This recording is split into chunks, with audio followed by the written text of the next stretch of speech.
Lévitique, chapitre 22.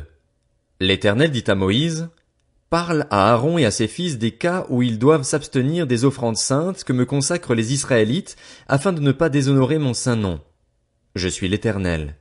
Dis-leur, au fil des générations, chacun de vos descendants qui s'approchera des offrandes saintes que les Israélites consacrent à l'Éternel, et qui aura sur lui une impureté sera exclu de ma présence. Je suis l'Éternel. Aucun homme de la tribu d'Aaron qui aura la lèpre ou une blénorragie ne mangera des choses saintes jusqu'à ce qu'il soit pur. Il en ira de même pour celui qui touchera une personne rendue impure par le contact d'un cadavre, pour celui qui aura une éjaculation, pour celui qui touchera un reptile ou un homme atteint d'une impureté quelconque et en deviendra impur. Celui qui touchera ces choses sera impur jusqu'au soir. Il ne mangera pas des offrandes saintes, mais il lavera son corps dans l'eau. Après le coucher du soleil, il sera pur et il mangera ensuite des choses saintes car c'est sa nourriture. Il ne mangera pas d'une bête trouvée morte ou déchiquetée, afin de ne pas se rendre impur par elle. Je suis l'Éternel. Ils respecteront mes commandements, ainsi ils n'auront pas à supporter les conséquences de leurs péchés et ne mourront pas pour avoir profané les offrandes saintes. Je suis l'Éternel qui les considère comme saints. Aucune personne étrangère ne mangera des offrandes saintes. Ni celui qui loge chez un prêtre, ni son salarié ne mangeront des offrandes saintes. En revanche, un esclave acheté par le prêtre à prix d'argent pourra en manger, de même que celui qui est né dans sa maison. Ils mangeront de sa nourriture. La fille d'un prêtre marié à un étranger ne mangera pas de ce qui est prélevé sur les offrandes saintes. En revanche, la fille d'un prêtre qui sera veuve ou rejetée par son mari, sans enfant, et qui retournera dans la maison de son père comme dans sa jeunesse pourra manger de la nourriture de son père. Aucune personne étrangère n'en mangera. Si un homme mange involontairement d'une offrande sainte, il donnera au prêtre la valeur de l'offrande sainte en y ajoutant 1/5. Les prêtres ne profaneront pas les offrandes saintes des Israélites, ce qu'ils ont offert à titre de prélèvement pour l'Éternel. Ils les chargeraient d'une faute demandant réparation en mangeant leurs offrandes saintes, car je suis l'Éternel qui les considère comme saints. L'Éternel dit à Moïse, transmets ces instructions à Aaron et à ses fils, ainsi qu'à tous les Israélites. Si un Israélite ou un étranger en Israël offre un holocauste à l'Éternel, soit pour l'accomplissement d'un vœu, soit comme offrande volontaire, il prendra un mâle sans défaut parmi les bœufs, les agneaux ou les chevreaux, afin que sa victime soit acceptée. Vous n'en offrirez aucune qui ait un défaut, car elle ne serait pas acceptée. Si un homme offre à l'Éternel du gros ou du petit bétail en sacrifice de communion, soit pour l'accomplissement d'un vœu, soit comme offrande volontaire, la victime sera sans défaut afin qu'elle soit acceptée. Il n'y aura en elle aucun défaut. Vous n'offrirez pas une victime qui soit aveugle, estropiée ou mutilée, qui ait des ulcères, la gale ou une dartre. Vous n'en ferez pas sur l'autel un sacrifice passé par le feu pour l'Éternel. Tu pourras sacrifier comme offrande volontaire un bœuf ou un agneau avec un membre trop long ou trop court, mais il ne sera pas accepté pour l'accomplissement d'un vœu. Vous n'offrirez pas à l'Éternel un animal dont les testicules ont été écrasés, broyés, arrachés ou coupés. Vous ne l'offrirez pas en sacrifice dans votre pays. Pas même d'un étranger vous n'accepterez une de ces victimes pour l'offrir comme nourriture de votre Dieu, car elles sont mutilées, elles ont des défauts, elles ne seraient pas acceptées. L'Éternel dit à Moïse, quand un veau, un agneau ou un chevreau naîtra, il restera 7 jours avec sa mère, dès le 8e jour et les suivants, il sera accepté pour être offert à l'Éternel en sacrifice passé par le feu. Veau ou agneau, vous n'égorgerez pas un animal et son petit le même jour. Quand vous offrirez à l'Éternel un sacrifice de reconnaissance, vous ferez en sorte qu'il soit accepté. La victime sera mangée le jour même, vous n'en laisserez rien jusqu'au matin. Je suis l'Éternel.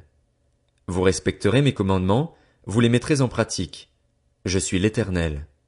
Vous ne déshonorerez pas mon saint nom, afin que ma sainteté soit respectée au milieu des Israélites. Je suis l'Éternel qui vous considère comme saint et qui vous ai fait sortir d'Égypte pour être votre Dieu. Je suis l'Éternel. Lévitique, chapitre 23. L'Éternel dit à Moïse, transmets ces instructions aux Israélites, les fêtes de l'Éternel que vous proclamerez seront de saintes assemblées. Voici quelles sont mes fêtes. On travaillera 6 jours, mais le 7e jour est le sabbat, le jour du repos. Il y aura une sainte assemblée, vous ne ferez aucun travail, c'est le sabbat de l'Éternel dans toutes vos maisons. Voici les fêtes de l'Éternel, les saintes assemblées que vous proclamerez à la date fixée pour elles.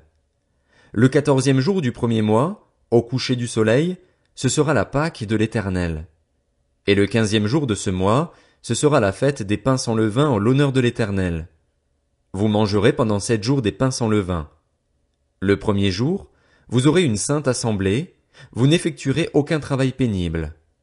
Pendant 7 jours, vous offrirez à l'Éternel des sacrifices passés par le feu. Le 7e jour, il y aura une sainte assemblée, vous n'effectuerez aucun travail pénible. L'Éternel dit à Moïse, transmets ces instructions aux Israélites. Quand vous serez entrés dans le pays que je vous donne et que vous y ferez la moisson, vous apporterez au prêtre la première gerbe de votre moisson. Il fera avec la gerbe le geste de présentation devant l'Éternel afin qu'elle soit acceptée. Il fera le geste de présentation le lendemain du sabbat. Le jour où vous présenterez la gerbe, vous offrirez en holocauste à l'Éternel un agneau d'1 an sans défaut.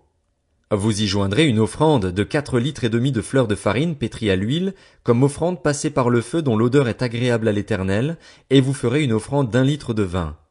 Vous ne mangerez ni pain, ni épis rôtis ou broyés jusqu'au jour même où vous apporterez l'offrande à votre Dieu. C'est une prescription perpétuelle pour vous au fil des générations, partout où vous habiterez. Depuis ce lendemain du sabbat, depuis le jour où vous apporterez la gerbe pour faire le geste de présentation, vous compterez 7 semaines entières.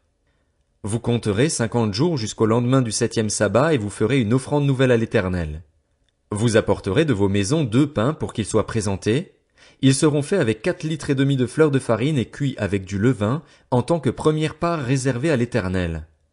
En plus de ces pains, vous offrirez en holocauste à l'Éternel 7 agneaux d'1 an sans défaut, un jeune taureau et 2 béliers, ainsi que l'offrande végétale et les offrandes liquides qui les accompagnent. Ce sera une offrande passée par le feu dont l'odeur est agréable à l'Éternel. Vous offrirez un bouc en sacrifice d'expiation et 2 agneaux d'1 an en sacrifice de communion. Le prêtre fera pour ses victimes le geste de présentation devant l'Éternel, avec le pain et les 2 agneaux. Elles seront consacrées à l'Éternel et appartiendront au prêtre. Ce jour même, vous proclamerez la fête et vous aurez une sainte assemblée, vous n'effectuerez aucun travail pénible. C'est une prescription perpétuelle pour vous au fil des générations, partout où vous habiterez. Quand vous ferez la moisson dans votre pays, tu ne moissonneras pas ton champ jusqu'au bord et tu ne ramasseras pas ce qui reste à glaner. Tu laisseras cela aux pauvres et à l'étranger. Je suis l'Éternel, votre Dieu. L'Éternel dit à Moïse, transmets ces instructions aux Israélites. Le premier jour du 7e mois, vous aurez un jour de repos proclamé au son des trompettes et une sainte assemblée. Vous n'effectuerez aucun travail pénible et vous offrirez à l'Éternel des sacrifices passés par le feu. L'Éternel dit à Moïse, le 10e jour de ce 7e mois, ce sera le jour des expiations. Vous aurez une sainte assemblée, vous vous humilierez et vous offrirez à l'Éternel des sacrifices passés par le feu. Vous ne ferez aucun travail ce jour-là, car c'est le jour des expiations, où l'expiation doit être faite pour vous devant l'Éternel, votre Dieu. Toute personne qui ne s'humiliera pas ce jour-là sera exclue de son peuple. Toute personne qui fera ce jour-là un travail quelconque, je l'exclurai du milieu de son peuple. Vous ne ferez aucun travail. C'est une prescription perpétuelle pour vous au fil des générations, partout où vous habiterez. Ce sera pour vous un sabbat, un jour de repos, et vous vous humilierez. Dès le soir du 9e jour jusqu'au soir suivant, vous célébrerez votre sabbat. L'Éternel dit à Moïse, transmets ces instructions aux Israélites, le 15e jour de ce 7e mois, ce sera la fête des tentes en l'honneur de l'Éternel, qui durera 7 jours. Le premier jour, il y aura une sainte assemblée, vous n'effectuerez aucun travail pénible.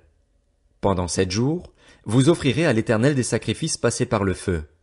Le 8e jour, vous aurez une sainte assemblée et vous offrirez à l'Éternel des sacrifices passés par le feu. Ce sera une assemblée solennelle, vous n'effectuerez aucun travail pénible.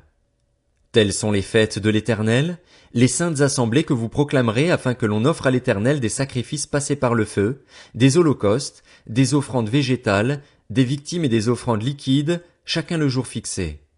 Vous respecterez en plus les sabbats de l'Éternel et vous continuerez à faire vos dons à l'Éternel, tous vos sacrifices pour l'accomplissement d'un vœu et toutes vos offrandes volontaires. Le 15e jour du 7e mois, quand vous récolterez les produits du pays, vous célébrerez donc une fête en l'honneur de l'Éternel pendant 7 jours. Le premier jour sera un jour de repos, et le 8e aussi. Le premier jour, vous prendrez de beaux fruits, des branches de palmier, des rameaux d'arbres touffus et des saules de rivière, et vous vous réjouirez devant l'Éternel, votre Dieu, pendant 7 jours. Vous célébrerez chaque année cette fête à l'Éternel pendant 7 jours. C'est une prescription perpétuelle pour vous au fil des générations. Vous la célébrerez le 7e mois. Vous habiterez pendant 7 jours sous des tentes. Tous les Israélites de naissance habiteront sous des tentes, afin que vos descendants sachent que j'ai fait habiter les Israélites sous des tentes après les avoir fait sortir d'Égypte. Je suis l'Éternel, votre Dieu. C'est ainsi que Moïse dit aux Israélites quelles sont les fêtes de l'Éternel. Lévitique, chapitre 24. L'Éternel dit à Moïse, ordonne aux Israélites de t'apporter pour le chandelier de l'huile pure d'olive concassée, afin d'entretenir constamment les lampes. C'est devant le voile qui cache le témoignage, dans la tente de la rencontre, qu'Aaron la préparera, pour que les lampes brûlent constamment, du soir au matin, en présence de l'Éternel. C'est une prescription perpétuelle pour vous au fil des générations. Il arrangera les lampes sur le chandelier d'or pur pour qu'elles brûlent constamment devant l'Éternel. Tu prendras de la fleur de farine et tu en feras 12 gâteaux. Chaque gâteau sera fait avec 4 litres et demi de fleur de farine. Tu les placeras en 2 piles, 6 par pile, sur la table d'or pur devant l'Éternel. Tu mettras de l'encens pur sur chaque pile et il brûlera à la place du pain en l'honneur de l'Éternel, comme souvenir. Chaque jour de sabbat, sans exception, on rangera ces pains devant l'Éternel de la part des Israélites. C'est une alliance éternelle. Ils appartiendront à Aaron et à ses descendants, et ils les mangeront dans un endroit saint, car ce sera pour eux une chose très sainte, prise sur les offrandes passées par le feu pour l'Éternel. C'est une prescription perpétuelle. Le fils d'une femme israélite et d'un homme égyptien sortit au milieu des Israélites et se disputa dans le camp avec un Israélite. Le fils de la femme israélite blasphéma et maudit le nom de Dieu. On l'amena à Moïse. Sa mère s'appelait Shélomis, elle était la fille de Dibri, de la tribu de Dan. On le mit sous bonne garde jusqu'à ce que Moïse ait déclaré ce que l'Éternel ordonnerait. L'Éternel dit à Moïse, fais sortir le blasphémateur du camp. Tous ceux qui l'ont entendu poseront leurs mains sur sa tête et toute l'assemblée le lapidera. Tu transmettras ces instructions aux Israélites. Celui qui maudira son Dieu supportera les conséquences de son péché. Celui qui blasphémera le nom de l'Éternel sera puni de mort. Toute l'assemblée le lapidera. Qu'il soit étranger ou israélite, il mourra pour avoir blasphémé le nom de Dieu. Celui qui frappera un homme mortellement sera puni de mort. Celui qui frappera un animal mortellement le remplacera, vie pour vie. Si quelqu'un blesse son prochain, on lui fera comme il a fait. Fracture pour fracture, œil pour œil, dent pour dent, on lui infligera la même blessure que celle qu'il a infligée à son prochain. Celui qui tuera un animal le remplacera, mais celui qui tuera un homme sera puni de mort. Vous aurez la même règle pour l'étranger que pour l'Israélite, car je suis l'Éternel, votre Dieu. Moïse parla aux Israélites. Ils firent sortir le blasphémateur du camp et le lapidèrent. Les Israélites se conformèrent à l'ordre que l'Éternel avait donné à Moïse.